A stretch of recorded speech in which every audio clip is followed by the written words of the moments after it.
This morning, lawmakers in California are preparing to roll out legislation that would allow terminally ill patients to control their own deaths. They will be joined by the family of Brittany Maynard. She's a 29-year-old woman who died from brain cancer in November. She had moved to Oregon to legally end her own life. John Blackstone talked with her mother in her first interview about the family's emotional end-of-life choices. Deborah Ziegler was at her daughter's bedside when Brittany Maynard took the medication that would end her life.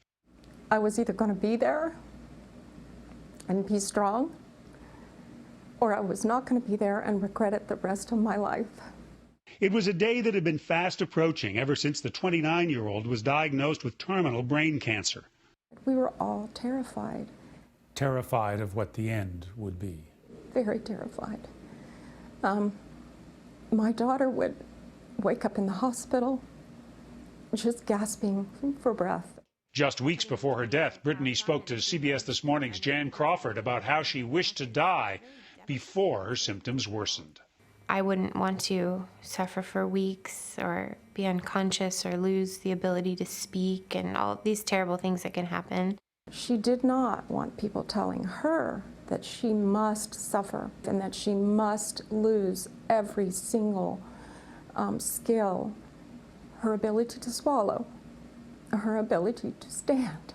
Brittany wanted to choose when she died, so she was forced to leave California and move to Oregon, where a doctor could then legally prescribe medication that would end her life. And so we went from sheer agonizing terror to having a plan. Brittany Maynard's story reignited debate over right-to-die legislation. Later this morning, Ziegler will join state senators Bill Monning and Lois Wolk as California becomes the 14th state, along with Washington, D.C., to take steps toward right-to-die legislation. I think Brittany Maynard galvanized public opinion. It's a conversation that needs to happen across the country and in California, and that's what this is about. What we're really looking at doing is creating a compassionate option for end-of-life choice. But opponents say this freedom to choose death is often not a free choice at all. Financial and emotional pressures can also make people choose death when it's not really their choice. It's, in a sense, a phony sense of freedom. Still, for Brittany Maynard, the choice was clear. When she decided it was time to take her prescribed medication, she was surrounded by the people she loved. I sat by her bedside and I read her poetry until I was sure she couldn't hear anymore.